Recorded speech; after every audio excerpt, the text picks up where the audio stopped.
If you're running a full funnel based business, then these are the most important things that you generally miss, which I really do not want you to miss. So, in case if you're watching me for the first time, hi, I am Saranya Narayana Moorthy, and I'm the founder of The Content Board and Land.Digital. And I also run Tamil Entrepreneur Academy, where I teach entrepreneurs how they can increase their sales effortlessly and in the most simplest way possible. So, as a sales scientist, today I am here to help you recover your sales funnel from 5 of these problems that you might already be facing, and I'm going to teach you how to do it in the most effective way possible. So, with this, let's get started.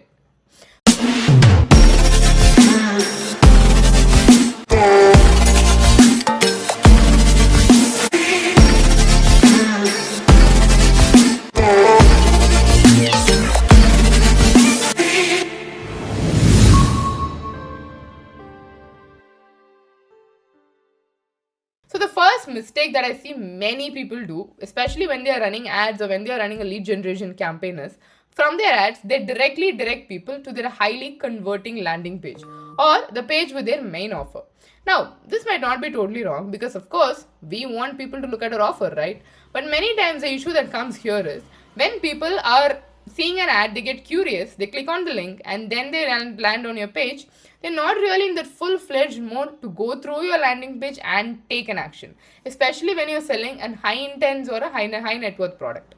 So here, what I would ideally do is send in a product, break it down, break whatever my offer is into 3 different levels. One is where I need to get people to be invested and I want them to feel like, you know what, I've already put in an effort. Now I don't want to back off. Now this phenomenon is also called as sunk cost fallacy, and read about it. It's pretty interesting. So firstly, I want people to give in the information. Secondly, I want them to get a first-hand info or a feel of how this is. And then I want them to get to know about the total information. So in order to get it right, from my ads, I'll first send them over to a quiz or an assessment or a calculator or whatever that is that I can give depending on my product so that they can give a first-hand experience by inputting their data. Now once after they input the data, the outcome that particular product, the calculator or the assessment gives will give my prospect an initial idea of this is what they're getting into. And then once that is sorted, then I'll send them to my highly converting landing page, which will then give them a complete picture. Now here, they already have a first-hand experience of this is how it works. So the final conversion is going to be really easy. So when we tried it for a few of our clients, we got stunning result and an ideal scale up from, let's say, almost 18% to 47% within a week. And this is a really good jump. Trust me when I say that. The second mistake that I see many people doing is, let's say you make a pitch, either on a sales call or in a webinar. Webinars are the next sales tool, and in case you haven't seen this before, you should definitely have a look at my channel. So every time when a webinar or a sales call happen, the first email after the webinar has a complete list of every deliverable. Every single thing. You give the offer, you give the scarcity, you give the pricing, every single thing. But usually for people who sit by the fence and are listening to it, this is not going to work. So the change that we made is, over the next 48 to 72 hours, we send them broken down emails. The first email would just acknowledge their presence, would acknowledge the problem, and would ideally say, you know what, this might be the best time to take action. It's just a polarizing email. The second one would have details of what has been done before. So that is more like a proof of concept or telling them they are the only ones who are sitting on the fence and rest are actually taking action. And then the third email will be about the offer, will be about the pricing, and will be a nudge for them to take forward. Now if they are not taking it forward, then the final email will have a one-time offer which also come with a strict FOMO of 12 or 24 hours for them to take action. Now when we segregate the emails like this, the overall acceptance and the number of people who came back to us and the people who signed up increased from 8% to 23%. So this is for people who are not converting on the webinar but are just sitting back and they just want the next set of nurture. So try this for your sales call and for your webinar, and trust me when I say this works. And the best part is you can set all of these using triggers and automation just based on if clauses and when they open the email, are they reading it, are they responding, so on and so forth. None of this needs to be manual. All of these can be very easily automated. Now the third mistake that I see people doing is every time a prospect books a call, you ignore the confirmation page or the thank you page.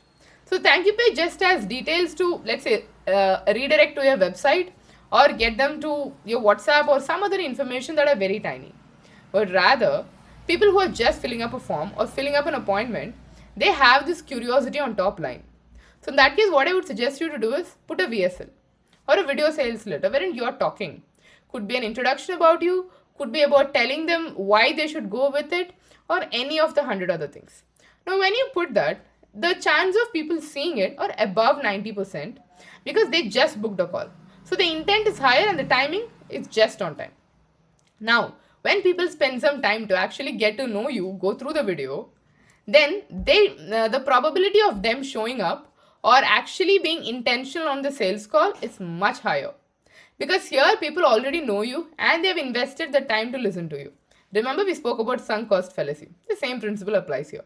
So when this happens, we have seen a show up rate increase from 26% to 47% just after including this. So yes, this definitely works. The first most important thing is letting dead leads be dead leads. Because this happens with many companies wherein, let's say, you talk to a prospect and or they don't show up to a call, but whatever happens, if you consider a lead to be dead, you let it be dead. Now do not do that. Either put them on a nurture. So this is exactly why having a company newsletter that is perfectly right on the timing is highly crucial. Because if you do not have a proper nurture system, you're not nurturing your leads. And when you do not nurture your leads, you'll not get the right audience out of it. And even if they are the right audience, they are not going to convert. You're not going to be the brand that they think of when they actually have a need. So this is where having a good and established brand recall comes into picture. So in order to have a brand recall, have a very clearly refined nurture system that works on a proper timing. Now on top of this nurture system, which let's say goes on every bi-weekly or quarterly or monthly depending on your company, I would highly suggest bi-weekly because that's a perfect timing, or weekly if you can, but at least bi-weekly for sure. We also send a 30-day breakup email. So let's say a client has not checked on our newsletters, they have not responded to us. After 30 days of the interaction, we'd send them a breakup email saying, you know what, looks like this is not working out, so I would ideally remove you in case you consent or in case you're not interested. Now when we send this email, there's a FOMO that gets created which actually makes the prospect to respond. So they say, hey, I'm sorry, I've been busy or I've been doing this or my emails got skipped or whatever that is. So this forces a reply out of them. And in this case, many prospects actually get back to conversation even if they have ghosted you before, which then increases the probability of them converting. Now the fifth and the final one of it, do not reveal the price as a disclaimer or do not reveal the price before they get on a sales call. Now many companies do this here, come on. So before they get on a call, in order to qualify a prospect, you already say, so this is an ideal budget that we want to work with. Do you think this is something that you can work on? Sales is a game of perception. Let me just put it straight to you. No matter if you understand, you believe, you accept, whatever that is, that's a different story. But when you have value in a place, then the pricing definitely comes into it. And of course, the value versus pricing should match. But on top of that, whether prospect converts, that's more of the perception of value than the pricing. Because the prospect is going to think the pricing that you pay them is much of a fraction than the amount that you're getting back, they're going to sign up. And if they do not think that, they're not going to sign up. Simple as that. It's plain truth. Now, in order to get this right, you need to ensure people see your offer as a highly priced thing. So, initially what I would suggest, when you're giving an offer, give them a perceived value. Like stack up your offering, give an ROI against it and tell them, so this is an ideal value according to the market. So if you're getting it from other people in the market, so this is how the value is. And let's say you're quoting something for 12 lakhs and you're saying, so this the stack value is about 12 lakhs, but in our company, we're only pricing it for 3.2 lakhs. Now this is where you are giving a perceived value that's right here and you're placing your pricing right here. So people would be interested in it and their chances of them giving an objection for pricing would be much lower. Because here you're already set the target or you have set the perceived value higher and your pricing is a fraction of it. So use these 5 steps in your funnel and see if you're making the same mistakes. Because most companies that I talk to, most of my prospects usually do these mistakes before they start working with us. And do you know the best part of it? Your funnel is not broken. And in case you think your marketing strategy isn't working, the platform isn't working, Google ads are not fine for me, Meta ads are not fine for me, it's not actually the platform. It's about how well you experiment, how well you have a hold of things, and how well you're documenting and taking things forward. Because everything you do, if there's one thing that I realized as a sales scientist, yes, I stay true to those words, and my experimentation and the kind of documentation we do is immense. So when I do a documentation, I record every single thing. Just like a frantic scientist who's crazy to find out the chemical formula, that you would notice every element that is put in, the right temperature, the process condition, the ingredient, the quantity, every single thing, including the grade of the ingredients, right?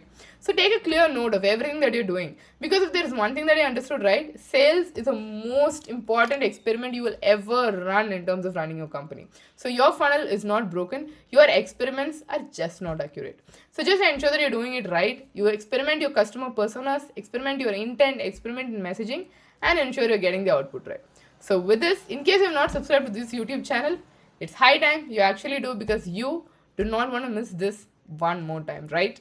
So with this, I would recommend you to subscribe to this YouTube channel and follow me on all other socials like LinkedIn, Instagram, and every other platform that you can find on. Just Google Saranya Narayana Moorthy and you will find all of them. So with this, signing off for now, Saranya Narayana Moorthy. I'll see you in the next video. Until then, let's close some sales.